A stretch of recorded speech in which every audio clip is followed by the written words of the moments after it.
Hey there, and welcome. Ever wanted to talk about your home in English but weren't quite sure where to start? Well, you are in the right place.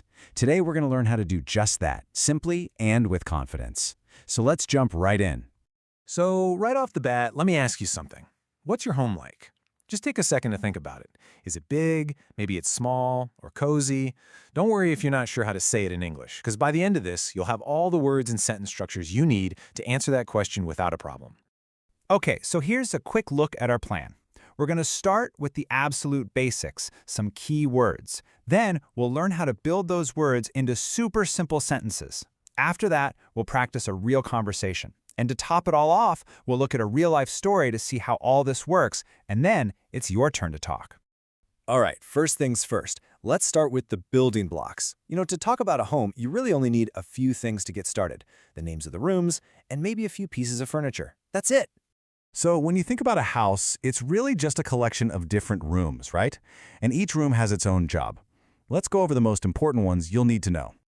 Okay, first up, we've got the living room. You can think of this as the heart of the home. It's that comfy spot where you hang out, relax on the sofa, chat with family, or maybe binge watch your favorite show.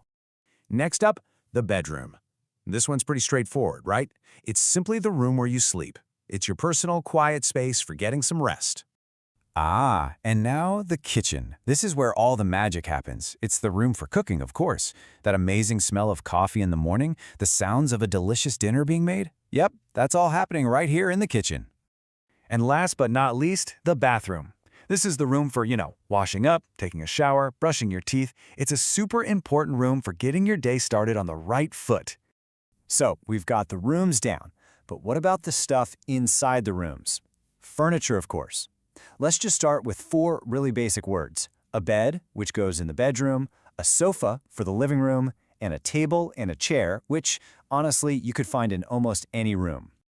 Okay, so we have the words. Now what? How do we actually use them in a sentence? Well, it's way easier than you might think.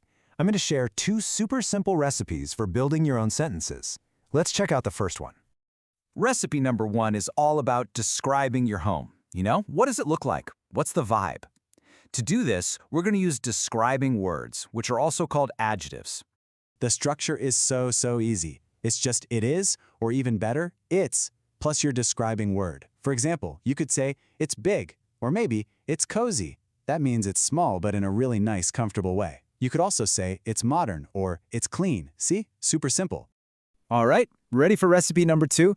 This one is perfect when you want to list what's actually inside your home, like which rooms or furniture you have. For this one, we use there is when we're talking about just one thing, and there are when we're talking about more than one. So for example, you could say, there are 3 rooms, a bedroom, a kitchen, and a living room. Easy, right? Okay, but talking isn't just about making statements, is it? We want to have an actual conversation. So let's look at some really simple questions and answers that you can start using like today. This first question is probably one of the most common questions you'll hear in English. Where do you live? It's such a simple, friendly way to get a conversation going about where someone's from. And a great answer would be something just like this. I live in a small apartment in the city. It's perfect. It's direct, it's clear, and it gives just the right amount of information. And of course, you can just swap out small apartment or city to fit your life. Okay, what about the next question? If you want someone to describe their home, you can just ask, what's your home like? This is a great way to invite them to tell you a little more. And check out this answer.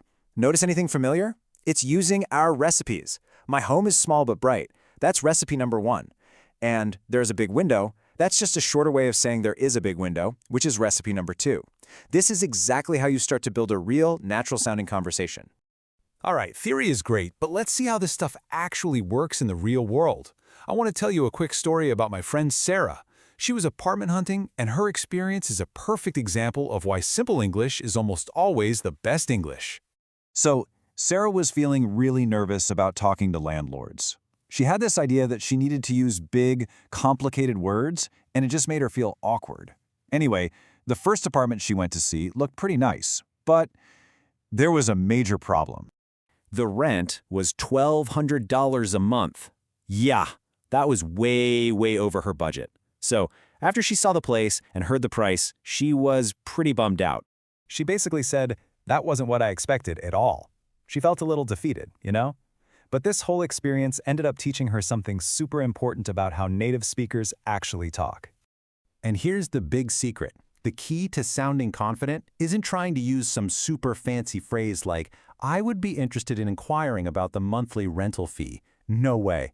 A native speaker would just ask, "What's the monthly rent?" That's it. Simple, direct English is what gets you the answer you need.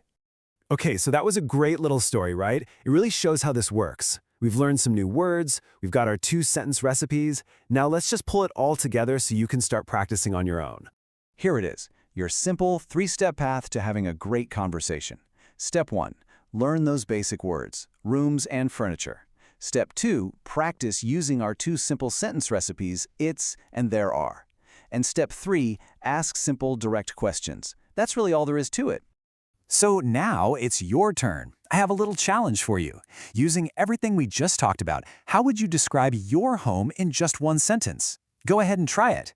This is your first real step to telling your own story in English. Thanks for hanging out with me today, and don't forget to keep practicing.